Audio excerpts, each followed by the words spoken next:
the foreign policy landscape in the era of Joko leadership. From diplomacy to global challenge, we will shape change and important events. I, MARSHA, will be your guide in understanding the complex of global politics in this era. Before we start, we are together again with SAFAAH, ALVI, SADINA. Hello guys. And there is YEHOSYUA dari ORNO. Hello guys. There is NIKY. Hello. And me, myself is Mohamad SATRIODWIUTOMO. Hello guys. Today we will talk about topic Global Maritime Forum. Jokowi Global Maritime is a passion for Indonesia to become a global maritime power, focused on maritime security, connectivity, and commerce. And then first introduction during Jokowi first term as President of Indonesia. There is the first maritime security and maritime connectivity and commerce and maritime diplomacy. And then, however, has faced challenges and criticism such as like a clear strategy doctrine in Indonesia foreign policy. And then, despite the challenge, Jokowi passion for Indonesia as global maritime power remains an important step forward in the country's effort to development and a grand maritime strategy. And how about what countries are involved? What's your opinion? So, based on the research, there is no specific countries that involved in Jokowi's Global Maritime Forum. However, the GMF initiative announced by President Joko Widodo in 2014 aimed to transform Indonesia into a global maritime axis. The initiative has received support and collaboration from various countries and organizations, including Australia, Japan, the United States, China, and Singapore. The involvement of these countries has been in the context of maritime corporations, infrastructure development, and the investment of Indonesia's maritime policies. Additionally, the GMF has become a cornerstone of Indonesia's contemporary foreign policy, reflecting the country's strategic focus on maritime affairs. Okay. And another, there is SAFAAH Pisa. How about you?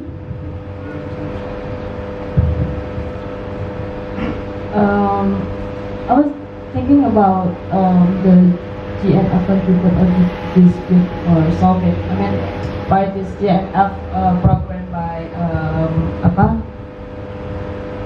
Jokowi's foreign policy. Yes. Well, as we know that every state in this world are having interest to GMF actually. Like India and Australia, they interest into the GMF to seeking the balanced geopolitical influence in region. And for the other country that are also contributing to the GMF, like Papua New Guinea, Thailand, Singapore, India, and many other countries are also participate in this GMF initiative. And for the other example is China and Indonesia that are having a GMF initiative alliance in China's program with BRI called Initiative Road. And if we're talking about is there any dispute or anything conflict that might could happen in this GMF, I think there is no conflict that will be happened in this GMF because every country that cooperate or collaboration in this GMF, they has their own national interest and they gain their benefit. So it's actually there will be no such as rejection maybe, yeah. There is no rejection at all because they gain their own benefit. and they're getting it. That's it. That's for me, is it? Okay, thank you, SAFAAH. And then next, how does it benefit Indonesia and its neighbor? Can you? Okay, Indonesian GMF is strategic policy to strengthen the country's maritime capabilities and position it as global maritime hub. This middle power strategic focus on leveraging Indonesian vast maritime territory and abundant resource. Under Jokowi administration, there is been significant boost in maritime infrastructure. 19 new ports have been built, and with 8 more expected in 2024. Enhancing connectivity crucial for maritime resource development. The GMF emphasized the collaboration with foreign partners, fostering economic growth and job opportunities in Indonesian maritime sector. Indonesian position between the Indian Ocean and Pacific Ocean make it a key player. The GMF seeks to elevate Indonesia as a maritime power, enhancing its influence. The stability is crucial for the neighbors, and GMF promotes cooperation, contributing to regional stability through diplomatic collaboration. The GMF invites partners to engage in maritime diplomacy, fostering new partnership and strengthening the existing one, ultimately benefiting Indonesia and its neighbors. Okay, thank you. And then there is Don. What challenge lies now? So, as previously noted, that the challenges are the lack of clear strategic doctrine in Indonesian foreign policy. Next is the fragmentation and self-piping of the government entities and responsibilities of the maritime sector. Then Jokowi's focus on development projects and foreign policy only occasionally coming up as it is related to investment or trade. So, firstly, it's important to address that previously Indonesia was an agrarian country. The identity of Indonesia is agrarian. It's never maritime. But in Jokowi's era, the identity was changed from an agrarian country to a maritime country. And if we take a look at the foreign policy, the main focus of the policy is to create a maritime identity to which the maritime security. But if we're taking a look at the 3 challenges that was previously mentioned, the first is the clear strategic doctrine in Indonesia. What does it want from the maritime policy? Is it to create a secure zone or create a good economical zone? The strategy to achieve such thing is unclear because this is a new idea, this is a new implementation, new ways. So the strategic doctrine is missing from its roots. Whereas if you can see the BRI, and then if you see the European Union, when they have a foreign policy, they are very clear in their strategic doctrine. What are they going to do, the routes, the steps, and everything. But if we see Indonesia, what is the maritime policy? It's just the security of the maritime island of Indonesia. How are you going to achieve it? Well, we don't know. Using the Bakam land and such, then the steps are missing. And secondly, the fragmentation of soft piping of government entities responsible. As was mentioned before, the maritime welcome needed to utilize a lot of entities of legal bodies within the state. For instance, the Bakamla to secure the economic zones instead of the DENI AL. Next is probably the Minister of Fishing, which again economic zones. And this links up to the third problem where the focus development is only on investment and trade. If it does not, it does not have anything to do with trades or investment, then he's more reluctant to progress the policy. So that's why if we see the maritime forum is about economical zones only.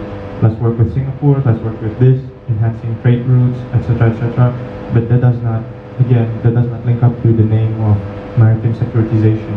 So that's the 3 problems. The major problem is, again, these 3 instead of any other problems.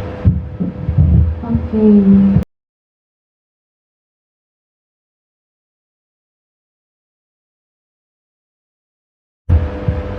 Here's the interesting that you, as you mentioned before, the unclearness of the doctrine in GMF.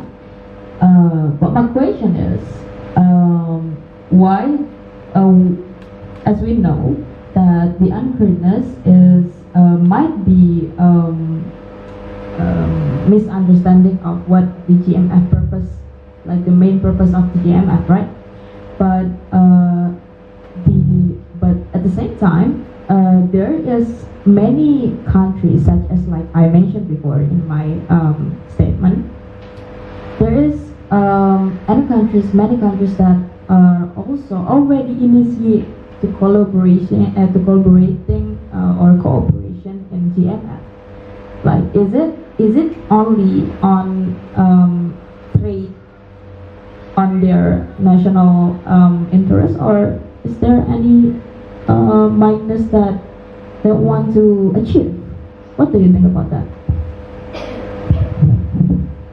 Well, first of all, we have to realize that not everything is done for free in the States. So when I do something for you, I expected something in return because states are rational. So it's very impossible if a state does something for another state out of just help. We're not talking about human beings here, we're talking about state. And the unclearness of the Global Maritime Fulcrum does not translate to a bad project. For instance, it was stated that Joko will focus more on trades and economical growth, investment. So in that Global Maritime Fulcrum, there is also economical growth, there's also trade routes. Securitization of the Indonesian maritime island does not only mean that security in terms of militaristic security, but it's also trade security, faster and more efficient trade routes, faster investment in those islands. So again, the steps are missing. It's not that it's a bad project, it's not that it's a project out of bluff, but the steps of what to achieve and how to achieve such things are missing. It's unclear what they want with the maritime fulcrum. Is it for trades, economic purpose, or is it to secure overall security? I want to ask about what your opinion about territorial dispute and environmental concern like maritime pollution. What do you think about it?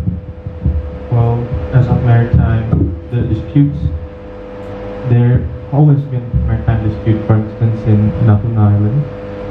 And again, Malaysia with Indonesia back then has disputes. But again, this maritime fulcrum is aimed at settling those disputes. So settling the borderline in the middle. So therefore, the Indonesian water is clear enough and it's patrolled by Bakamla, the securitization of such policy. And its enforcement. And the next thing you know is there's a problem of the maritime pollution. Yes, pollution. So the maritime pollution, of course, we have land pollution, air pollution, and maritime pollution. It doesn't really matter because, again, boats, crosses, and then trade routes all over the world is conducting its business. So I might argue, it's arguable that the Global Maritime Fulcrum, again, Jokowi's investment and heavy focus on investment and trade routes might lead to a more efficient trade routes that spend less time and gas, therefore less pollution. The faster you get to your destination, the less fuel you consume, the less pollution you emit.